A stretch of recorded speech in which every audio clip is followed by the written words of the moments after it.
Nothing scares me. I live for adventure, the unknown, the undiscovered, and the sweet rush of adrenaline that courses through my veins every time I stare smiling into the very face of death and give him the finger.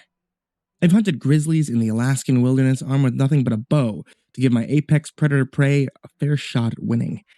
I scaled Yosemite El Capitan mountain, all 3,000 feet of its vertical rock face, in just 24 hours while sleeping in suspended hammocks. I hung from the pittons I wedged into the rock. I survived sandstorms in the Sahara and a mid-Atlantic hurricane as I sailed from Newfoundland to Portugal alone in my wind-propelled sailboat. I always travel alone. I refuse Sherpas, guides, or whatever else of a like. They ruin the experience, so I pay them to look the other way. I'm also incredibly lucky. Not just with near-death close calls, which God knows there's been more than a few, but with life in general. I'm 23 years old, and in the prime of my life, I've never had to work a day of it, because I come from a ridiculous amount of wealth. My family owns one of the largest retail chains in North America, and money is no object for us. My father says he and his father before him worked all their lives building an empire so the future descendants of our family wouldn't have to. My ancestors hail from Portugal, and my father says the blood of discovery and conquest runs through our veins. I tend to agree with that because I suffer from a serious case of wanderlust. If I stay too long in a city with all its creature comforts, modern utilities, and domesticated people, I end up feeling like a caged animal in a concrete zoo. My family has always understood my particular affliction, so they've encouraged and funded every single one of my expeditions on the sole condition that I document everything on my satellite phone, which connects me to the internet and is how I'm able to write this to you now. The whole reason I traversed the Atlantic in the first place was to reconnect with my heritage, stopping only on Portugal's offshore land of the Azores along the way to resupply. I wanted to walk the same land that my ancestors did, travel the same waters, feel the same sense of accomplishment. So I retraced their steps. This mimicry has led me all over the world, and finally, to the Amazon and Portugal's largest former colony, Brazil. It's hard to imagine in our modern era that there remains places left on the planet to be discovered, let alone something as colossal as the Amazon.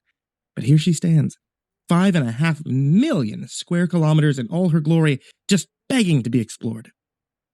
To put that into perspective, that's larger than all of the territory controlled by the Roman Empire at its peak. Rome at that time stretched from as far west as the Atlantic coast in the Iberian Peninsula in Europe, and as far east to the sands of Iran in Western Asia. All that territory, including Roman coastal North Africa, would fit comfortably within the Amazon, with over 1 million square kilometers to spare. To this day, there lives dozens, if not hundreds, of tribes of indigenous people who remain uncontacted. If I had found one of them, it would have been the highlight of my entire life. Hell, if I had found some new species of frog, I would have been content, and I don't even much like frogs. So if someone would have told me a week ago that I would have been the first to set eyes on a structure in the middle of the jungle that's remained untouched for God knows how long, I'd have been elated. It's been said that more tears have been shed over answered prayers than unanswered ones. When I found it, I was able to cut my exhibition short and make my way back to civilization. I had provisioned for weeks, but by the 4th day, I'd already had enough. The Amazon is the most relentless and unforgiving terrain I'd ever encountered, which is probably a pretty good reason why it's remained largely unmapped. The air's so thick here with humidity that you cough up the water that accumulates in your lungs throughout the day, as if you're drowning, one breath of fresh air at a time. When the air itself is wet, so is everything else. And if you're not careful, the very ground you walk on, firm and steady with one step, will swallow your leg to the ankle with the next, and will hold on tight with shackles of mud as dense and dark as clay. Insects are more of a concern here than anywhere else in the world that I've encountered, and I don't just mean the large venomous kind like spiders or centipedes. These creatures are deadly. A single bite from either would likely spell the end of my life out here with no medical attention. They have no reason to bite you. They don't see you as prey and actively go out of their way to avoid you. The mosquitoes are an obvious choice because they're everywhere. They loom in the air like fog, and every single one of them carry the risk of sickness or infection. They buzz in your ear in that startling way that causes you to jolt and slap hard at your skin that would hardly matters because every single one of them that you just kill is waiting to be replaced by hundreds others. All the stagnant water here is ideal for their procreation, and the putrid smell of that bacteria is overwhelming and hangs heavy in the air alongside them. Zika, dengue fever, malaria, and Lord knows what else is a concern, of course, but I've taken the appropriate precautions and vaccinations before coming here. I expected them. I didn't expect the goddamn ants. I swear, I've never given the insect a second thought in my life until I got here. Hundreds of different types of the most aggressive, vicious, hostile little assholes I've ever had the displeasure of encountering. You can hardly stand idle without them swarming the hand that rests on a tree, or them claiming your backpack where you left it on the ground to stretch your aching back.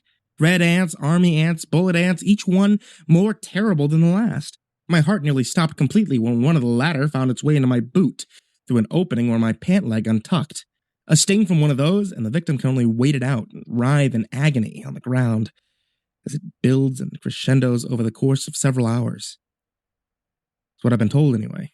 I have no interest to find out for myself. Another thing that cannot be ignored is the noise. Well, you'll find no stillness here. Every square foot of this jungle is teeming with life and commotion. The insects buzz near constant, and the birds screech at all hours, and the monkeys howl at your presence. I get the same feeling of agitation here as I do in the big city without any ounce of concrete in sight. Noise was the final straw that nearly drove me from the rainforest. But it was also noise that kept me from leaving. More specifically, a sound, seemingly out of nowhere, completely out of place, as much felt as it was heard. A comforting, rounded vibrato in the sharp, screeching symphony of the jungle. A deep, pulsing hum that reverberated through the ground, beckoning me to its source. Hypnotic to the extent that I followed without question. I remember cutting through thick brush and vine to get there. I remember walking with my backpack above my head as I crossed my body of murky water. I remember the hum increasing in intensity. I don't remember it taking a full day to make it there. My watch read midday before I heard the hum, but the sun had already begun to set when I stood before the structure. I didn't register much at the time. The noise led me to a ravine, and at the base of that ravine stood stone gates. I could hear nothing else over the noise. Less a hum now, more roar that drowned out the jungle, that increased in intensity with every step I took toward it. The rumble so overwhelming that I was forced to block my ears as I drew nearer. As abruptly as it began, it all at once stopped. When I stood directly in front of it. The speed and sudden change in intensity caused me to lose my balance for a moment, and with its silence, the familiar sounds of the Amazon were once again audible. When I removed my hands from where they had rested over my ears. Birds, breeze, running water, all of it.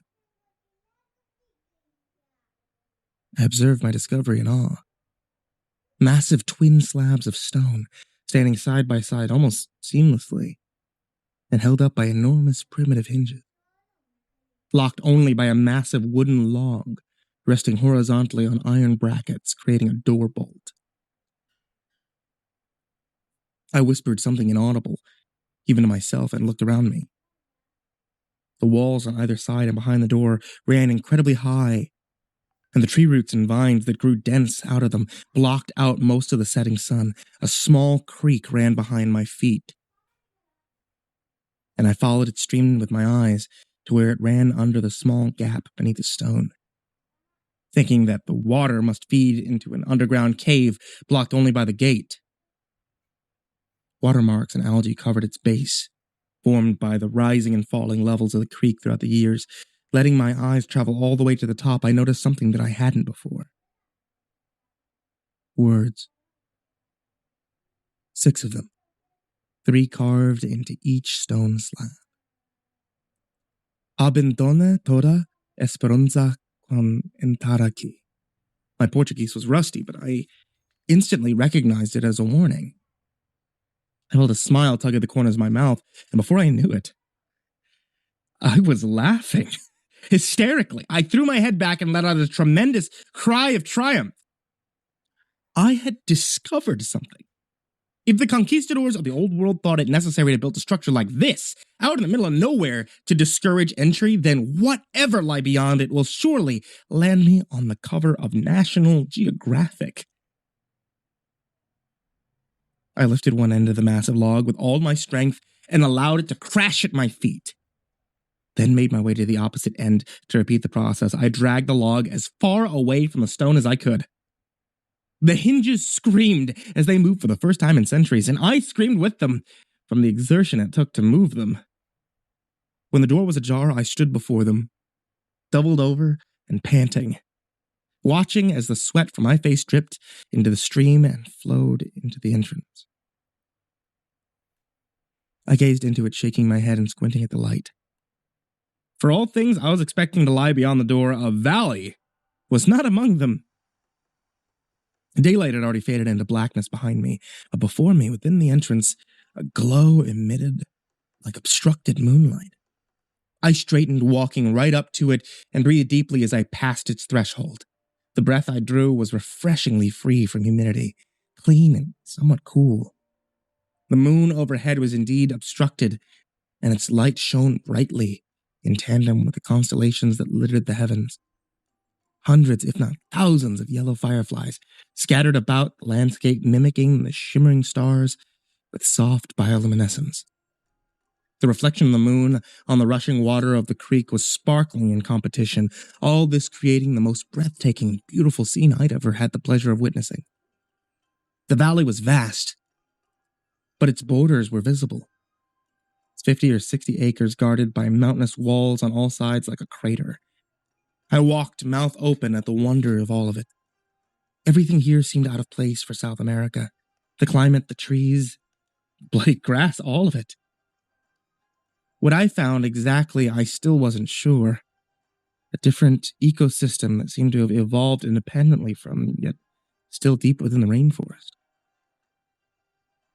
I named it Eden, because I thought Paradise Found would make a hell of a headline. I walked around the valley, taking in the majesty of this place, the cool breeze on my skin, the sweetness of the air, until I finally removed my gear from my aching shoulders and lay it on the bank of the creek, sprawling myself out next to it, in the cool grass, gazing up at the spectacular night sky, grinning. For the first night since I stepped foot on this godforsaken place, I drifted off to sleep deeply and uninterrupted. I awoke to nothing. No squawking parrots, no buzzing insects, no noise, only the comforting sound of the creek filled the air as I made a silent prayer to anyone listening for that. The sun shined merrily in the blue sky, so I took this opportunity to retrieve my solar panel from my backpack to charge my phone. I took in my surroundings for the first time in the light of day to appreciate the stunning array of color this Eden offered.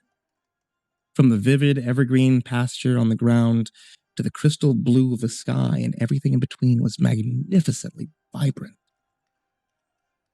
I felt safe here. Began documenting my discovery, jotting down my findings in the leather journal I packed, and snapped pictures for references. I don't know exactly what that feeling of security began to wane throughout the morning, but I do remember it was the sound of my breathing that alerted me to the fact that I could hear nothing else.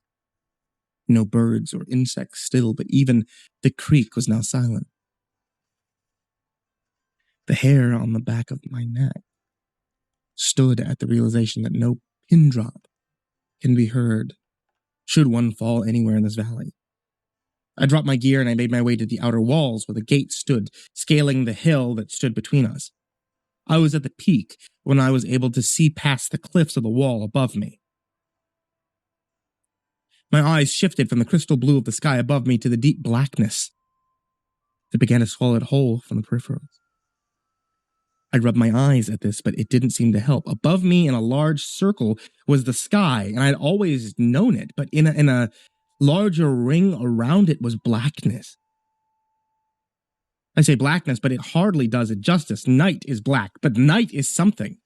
What surrounded the sky was more than black. It was nothing. I looked back at the bank of the creek where I spent the night and realized why I could no longer hear water.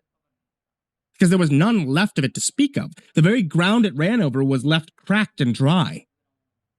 A new color was introduced to the palette of the valley. Brown. The plant life so vibrant and alive just that morning, it began to wilt and dry before my very eyes as if they were plagued by drought. Confusion set in my eyes as I scanned the walls of the gate, and panic took its place when they found it closed. I bolted towards it, whispering "no" under my breath, repeating and begun screaming it as I pushed with all of my might against the slabs that refused to give an inch. I paced as my mind ran through my options. If I couldn't go through the gate, I could at least scale the walls. These were nothing in comparison to El Capitan. I ran back to where I dropped my gear and pulled out what I needed for the ascent. By the time I made it back, it was too late. The blackness that consumed the sky above me now consumed the walls before me, taking the gate with it. I stood there for a long while, staring into the abyss, shaking my head in an attempt to wake up from this nightmare until I realized that meant the blackness was still moving. I made a line in the dirt with my foot to confirm it and watched in horror as inch by inch it was swallowed up by the shadows. I jogged around the perimeter looking for the opening I'd never find, my heart sinking at the realization that the void was closing in from all directions like a cylinder or a noose. All I could do was retreat towards the center as it stalked forward. Confusion, panic, frustration, and anticipation flooded through me like an adrenaline until I was almost quite literally pulling out my own hair.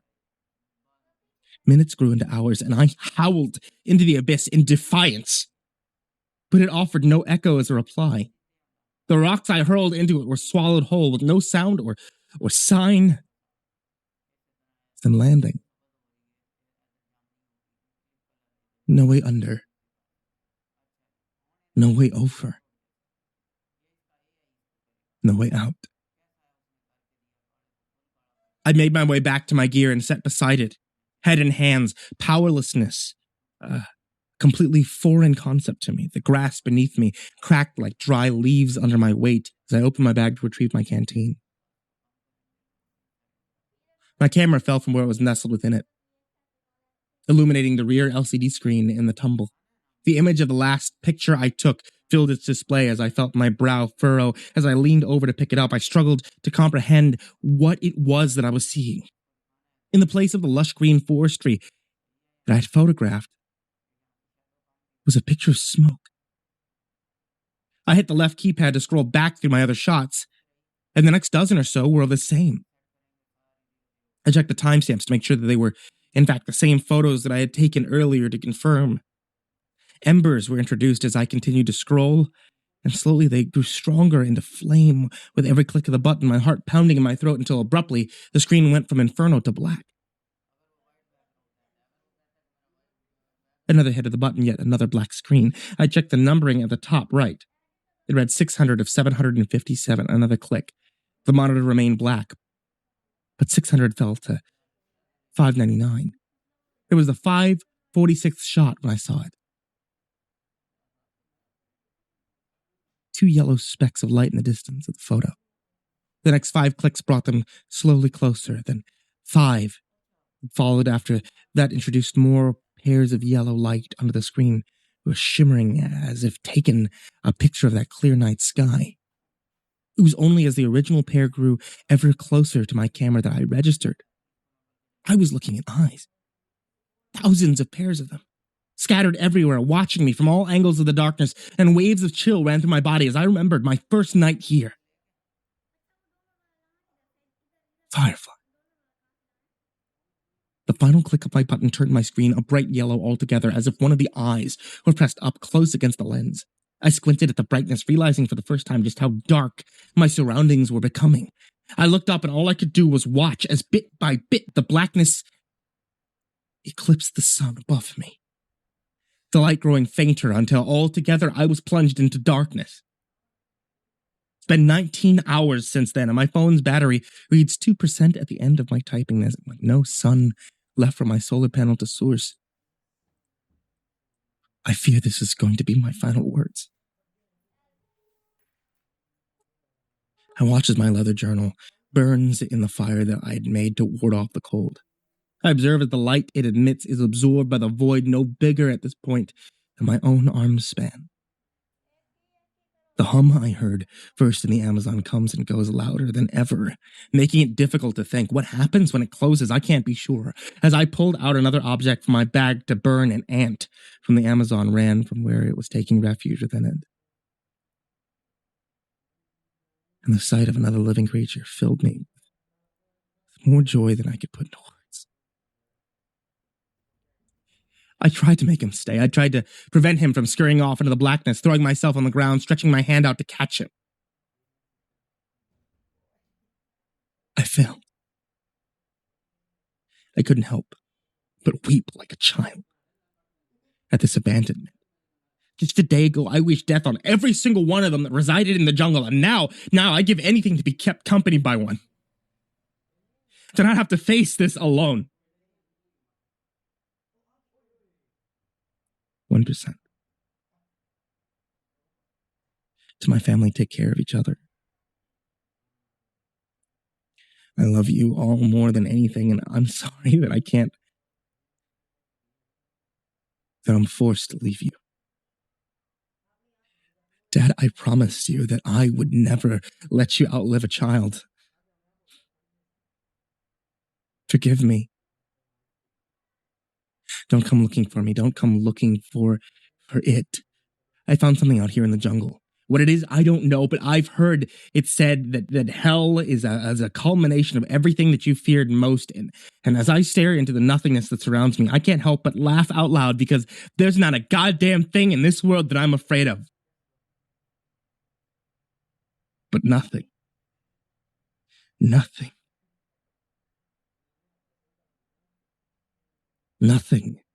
scares me